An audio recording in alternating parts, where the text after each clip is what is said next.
You're the hotel concierge who can get anyone anything, including a way to disappear.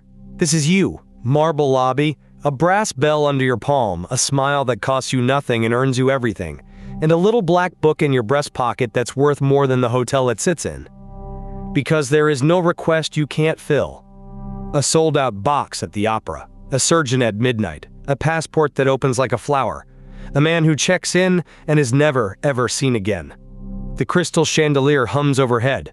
A guest is walking toward you right now with a problem in his eyes. And you've never met a problem you couldn't price. Good evening, sir. How can I help? Rewind, because nobody hands you the black book. You start at the bottom. A bellhop, hauling the luggage of people who looked straight through you, sweating in a uniform that fit like an insult. But you watched. God, you watched. You saw that the rich and the powerful who passed through that lobby weren't really paying for the beds. They were paying for the things they couldn't ask for out loud. And you saw that the men who could quietly get them those things, the doormen, the drivers, the fixers, the doctors who don't write things down, those men were never rich, but they were never powerless either. So you stopped collecting tips and started collecting people. One favor at a time, you built a web. A doorman who owed you, a dealer who trusted you, a judge whose secret you kept. And the day they handed you the concierge desk, you weren't taking a job, you were taking a throne. The real currency in any city was never money, it's the favor. And a favor, unlike cash, never stops being owed. Stage 1 and your first real test walks in at midnight. A guest, sweating, powerful, with a request that isn't on any menu. He needs something gone, a photograph, a witness, a problem with a pulse. You don't ask which. A normal concierge says it can't be done. But you've learned the only sentence that matters in your trade, and you make a call, and another, and you pull 3 threads of your web, and by morning the guest's problem has simply evaporated, and he's looking at you like you're a magician or a devil, and he's right on both counts. The word impossible is just a price nobody's named yet. Name it and watch the word disappear. Stage 2, and here's where you get smart in a way that lasts. You never take cash for the big jobs. Cash is a receipt. Cash is a trail. Cash is something a man can pay, and then forget he owes you. So instead, you take favors. You bank obligations. The judge doesn't pay you.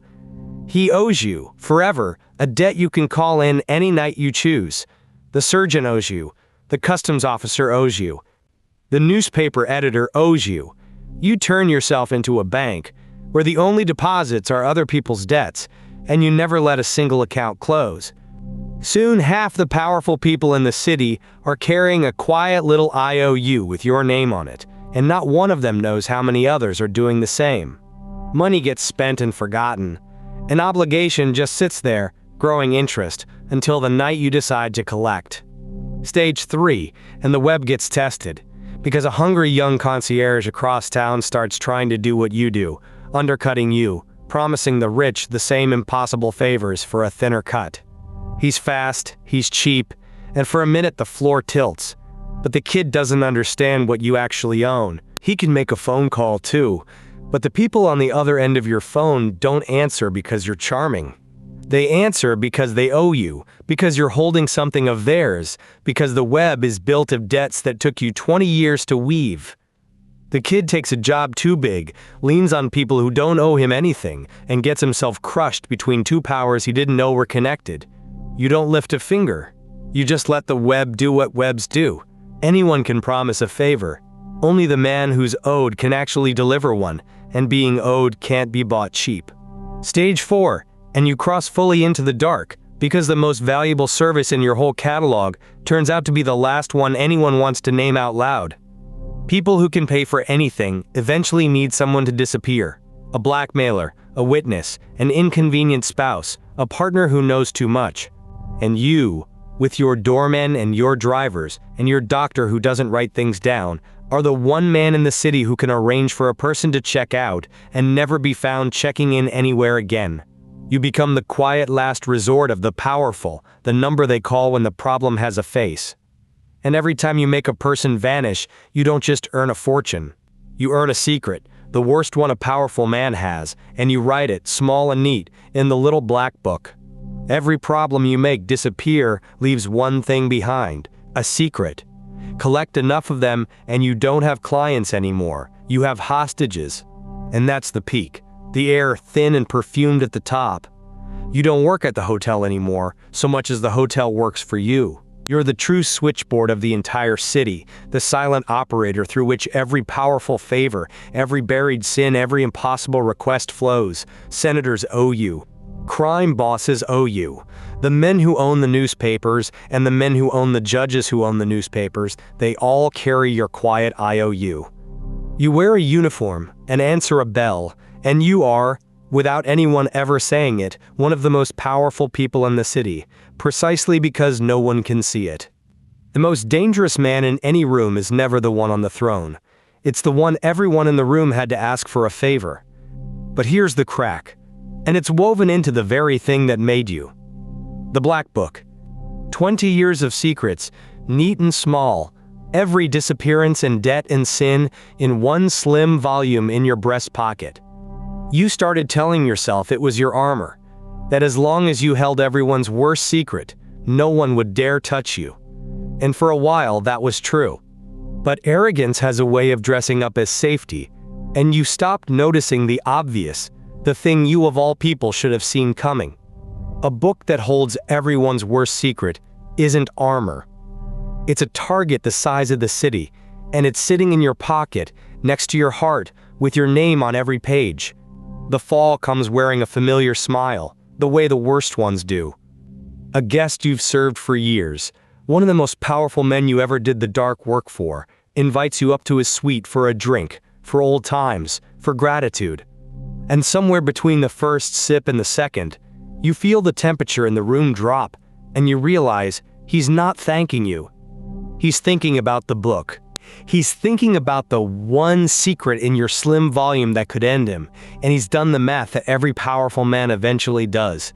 That the only way to be truly safe from the concierge who knows everything is to make sure the concierge knows nothing, ever again. You made yourself the keeper of the city's sins. You forgot that the keeper is the one place all those sins point at once. It moves fast now, the way it does when the powerful finally agree on something. Because it isn't just him. The men who owe you their worst secrets have started, quietly, comparing notes, and they've realized they all have the same problem, sitting in the same breast pocket. The web you spent 20 years weaving turns out to have a center, and the center is you, and a web with a center can be cut. Your own doormen, your own drivers, the threads you pulled 1,000 times. Some of them owe other people now, people who got to them first. The favors you banked are being called in against you, and the young concierge you crushed? Turns out he had a brother. The climax finds you in that suite at the end.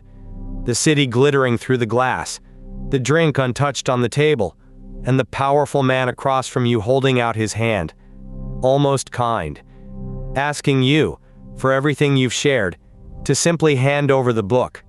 And you understand the perfect circle your life has drawn. You spent a career making people disappear so completely that no one could ever find them, no body, no trace, a flawless vanishing performed by a network only you could command. You taught this city how to erase a human being without leaving a ripple. And now they're going to use your own masterpiece on you. The doorman downstairs already has his instructions. The driver is already warming the car that goes to the place the cars go. The doctor who doesn't write things down is already not writing anything down. So here's the last ugly grace of it. The man who could get anyone anything, who could make any problem on earth simply cease to exist, gets exactly that, delivered by the very network he built with his own 2 hands. You disappear the way you taught the whole city to disappear people, perfectly, silently, without a single ripple in the marble lobby where the brass bell still sits, waiting for the next guest with a problem in his eyes. There's no body, there's no trace, there's just a new concierge behind the desk by Friday, a slim black book in a stranger's pocket, and a smile that costs nothing and earns everything. Good evening, sir. How could I help? that's a wrap for today. I'll be dropping more stories like this soon. Hit that subscribe button so you don't miss the next one.